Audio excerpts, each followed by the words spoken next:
Hello guys, in this video I am going to share with you something I just wrote earlier today, and I'm just gonna read it and then I will put the link of my blog in the under the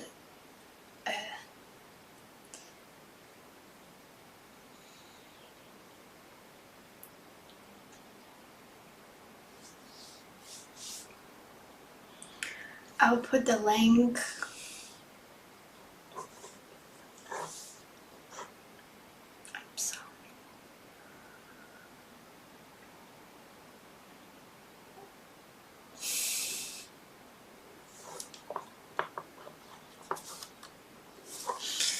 maybe I will not read it.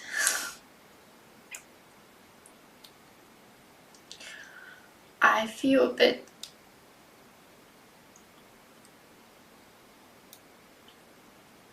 overwhelmed in the past few days.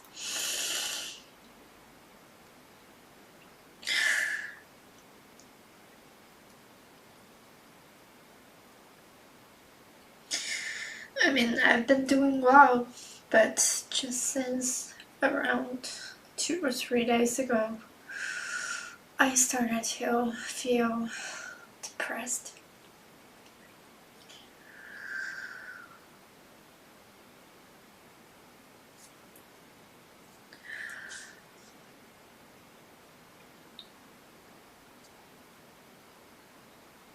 If you want to ask why, I can tell you.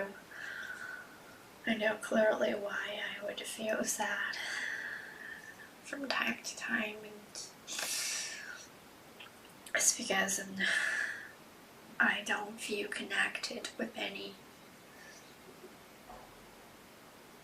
human being in this world. I don't have friends and I've cut off the connection with my family.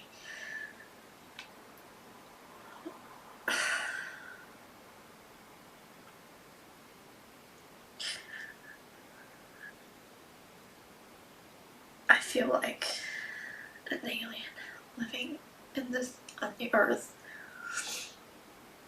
Literally.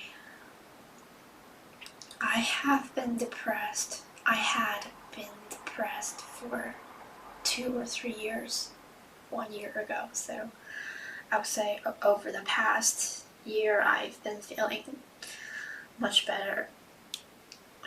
So I really appreciate that. I would say I also appreciate my depression. I think it's something that your mind your heart tries to tell. It's a way that your heart tries to tell you that something is wrong with your life. So you can have a look at it, you can slow down everything else in your life and then focus on it. You're forced to do so with depression. But now I would say I don't have depression. I am just lonely. And I've been lonely I have been feeling very lonely for the past 4 years.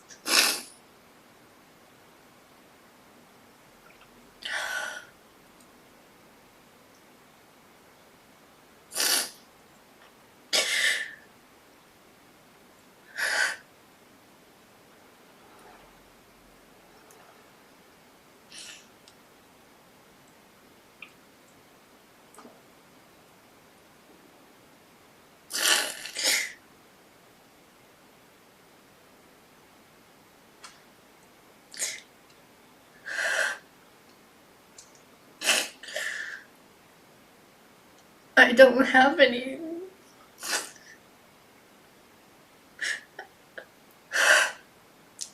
any sense of belonging in this world.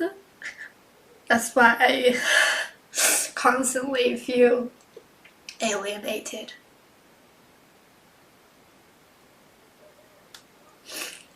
Everything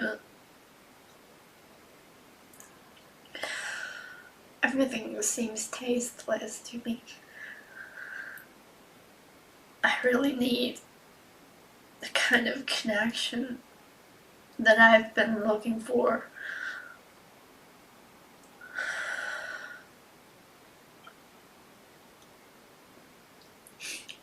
I want to be seen by someone. Just one person is enough.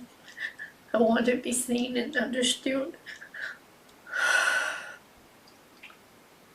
I sometimes I even doubt my own existence. I doubt if everything is a nightmare and I really want to wake up from it.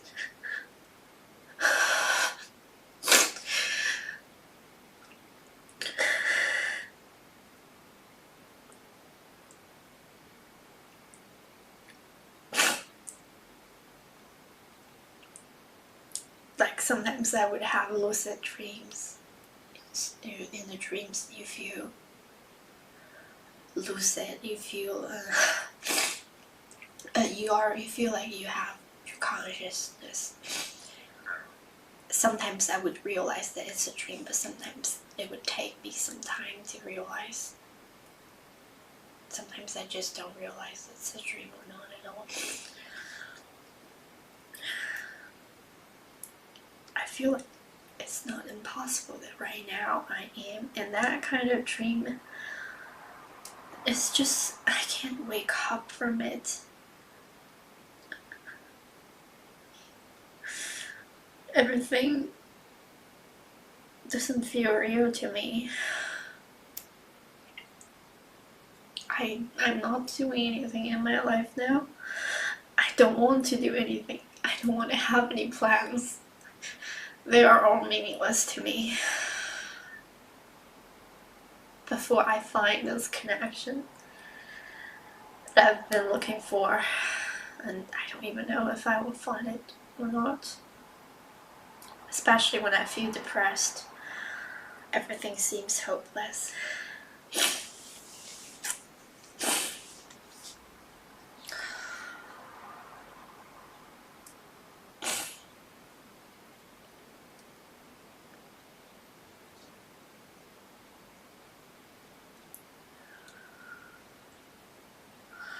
I am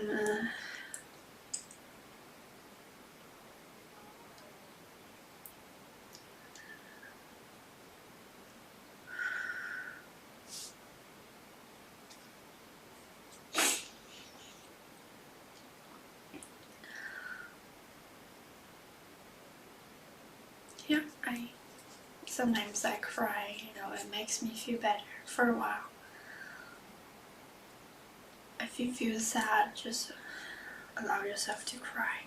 I think it's important. You should cry.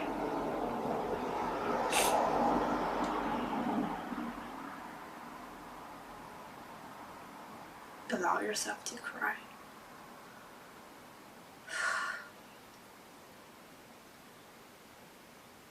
Allow yourself to feel nothing. If you can't feel anything, just allow it.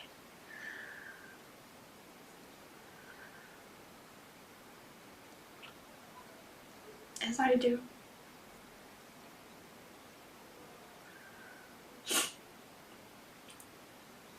Maybe now I can read this article that I wanted to share now.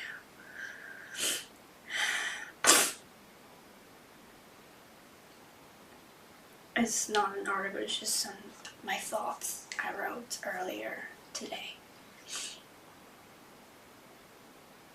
When you talk about love with people, they tell you how it hurts, how bad it hurts, how they felt lost when they broke up with their loved ones, how they gave everything and therefore at the end it's all taken away from them.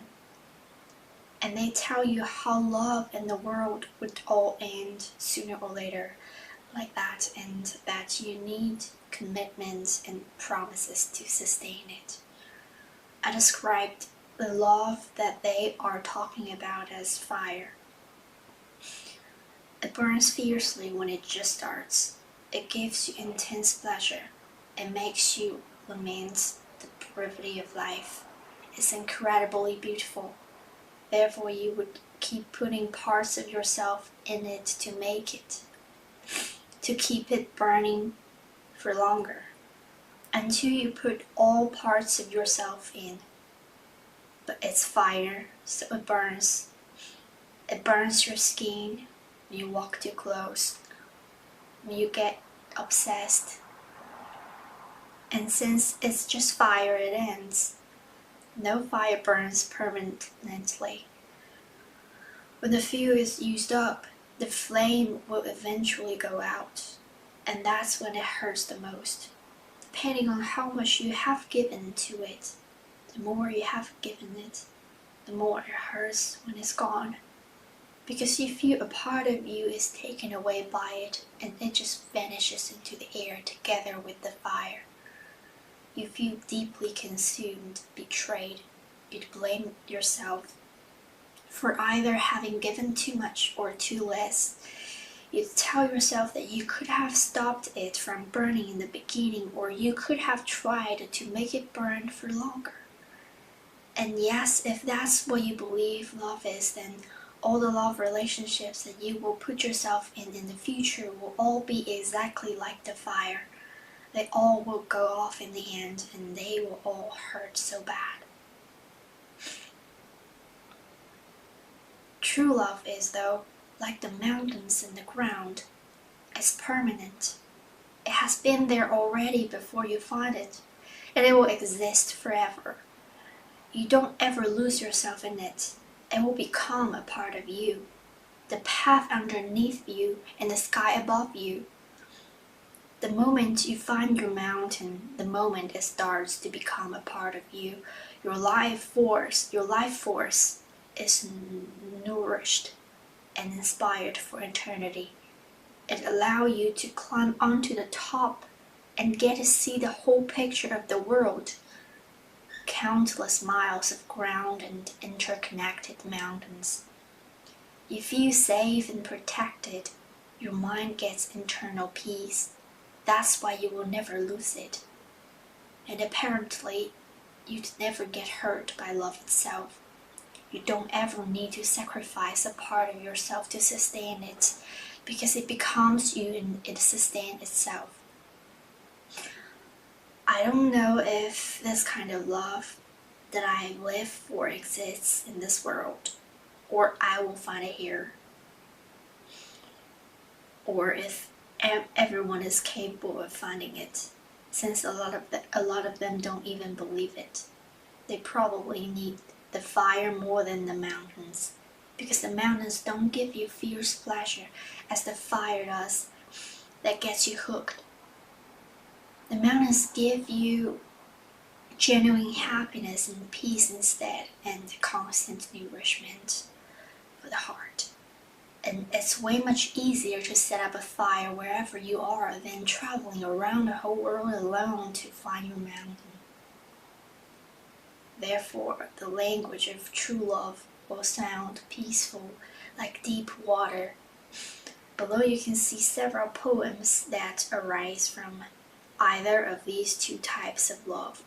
So I put 4 poems here written by famous poets. I didn't put their names here though, but I didn't write these poems. So the first poem is, When I too long have looked upon your face. When I too long have looked upon your face, wherein for me a brightness unobscured, save by the mists of brightness, has its place, and terrible beauty not to be endured. I turn away reluctant from your light, and stand irresolute, a mind undone, a silly dazzled thing deprived of sight, from having looked too long upon the sun. Then is my daily life a narrow room, in which a little while uncertainly surrounded by impenetrable gloom. Among familiar things grown strange to me, making my way, I pause and feel and hark, till I become accustomed to the dark. It's my favorite one here. The second poem is, I carry your heart with me, I carry it in. I carry your heart with me, I carry it in my heart. I am never without it. Anywhere I go, you go, my dear, and whatever is done by only me is your doing, my darling. I fear no fate, for you are my fate, my sweet. I want no world, for beautiful you are my world, my true. And it's you are whatever a moon has always meant, and whatever a sun will always sing is you. Here is the deepest secret nobody knows. Here is the root of the root and the bud of the bud and the sky of a tree called life, which grows higher than soul can hope or mind can hide. And this is the wonder that's keeping the stars apart. I carry your heart, I carry it in my heart. Then the third poem, Love Sonnet. I crave your mouth, your voice, your hair. Silent and starving, I prowl through the streets. Bread does not nourish me. Dawn disrupts me all day. I hunt for the liquid measure of your steps. I hunger for your sleek laugh, your hands the color of a savage harvest. Hunger for the pale stone of your fingernails. I want to eat your skin like whole almond. I want to eat the sunbeam flaring in your lovely body, the sovereign nose of your arrogant face. I want to eat the fleeting shade of your lashes, and I pace around hungry, sniffing the twilight, hunting for you, for your hot heart, like a puma in the barrens of Quitretu. And that was a Spanish word that I don't know how to pronounce it. The fourth poem is Not a Red Rose or a Satin Heart. I give you an onion. It's a moon wrapped in brown paper. It promises light, like the careful undressing of love. Here it will blind you with tears like a lover. It will make your reflection a whooping photo of grief. I am trying to be truthful, not a cute card of, or a kissogram. I give you an onion. Its fierce kiss will stay on your lips, possessive and faithful as we are, for as long as we are. Take it. It's platinum. Loop string to a wedding ring, if you like. That though, its scent will cling to your fingers, cling to your knife. Actually, all the poems above are arising from the fire type of love. They are either full of self-sacrificing or self-belittling, melancholy, or a strong, bittersweet, tormenting desire to possess, or fierce, hallucinogenic pleasure, or strong emotion swings. But several of these poems are indeed very beautiful and deep, and the beauty and shock of the literary nature of these poems are undeniable. Which poems come from true love then? If the poem conveys genuine and peaceful happiness that comes from within and sounds full of life and hope, it is using the language of true love. And often the emotions expressed in these poems are very stable, like a constant stream of warmth. You will feel deeply infected and nourished by these emotions, and you can see the beauty and hope through the poet's eyes. So if a love makes you feel very worried if you lose it one day from time to time, then it is a love like fire. But if that is the kind of love that you want and you are strong enough to face the loss in the end, go for it. It's like the poems above, the beauty and stunning experience they bring to you can anyways not be denied. Only the very essence of this type of love is based on desire, ego, illusion, fear, vanity, uncertainty of oneself, obsession, etc. That's why it always hurt and disappear in the end usually. I think if the whole human being becomes aware of the true love and starts to live for it instead and does everything for it, the world would look totally different and be full of the nature of true love, which are tolerance, true beauty, eternal peace, rationality, light, vitality, inspiration, respect, bravery, and continuous hope that never collapses. And I exist only for the second type of love. No matter I will find it or not, no matter it exists or not, whether I am a solitary believer or not, whether I will be alone for the rest of my life for it or not, as I exist for it, I am willing to vanish together with it. I will always exist just for it, even if it be in a world that doesn't exist. But I can feel that it exists. Living in a world where I feel totally alienated, with completely no sense of belonging, being disappointed for countless times. But I never once in my life have lost hope. The continuous innocent hope that constantly flows out from the depths of my being and my existence prove the existence of love which I live for.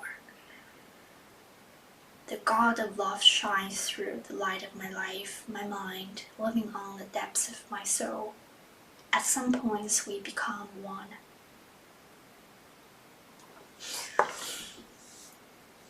So this is the thing that I wrote earlier today, and I'm sorry if there are any grammatic errors because I'm not a native English speaker. I used a translator to help me to finish writing it. I'm sure there are some mistakes, and I will put the link to this article in below the video in the descriptions, and I think that's all for this video. Thank you very much for watching it. Thank you for listening. I hope this video has brought you some meanings, and yeah, thank you very much for watching. See you in the next video. Bye.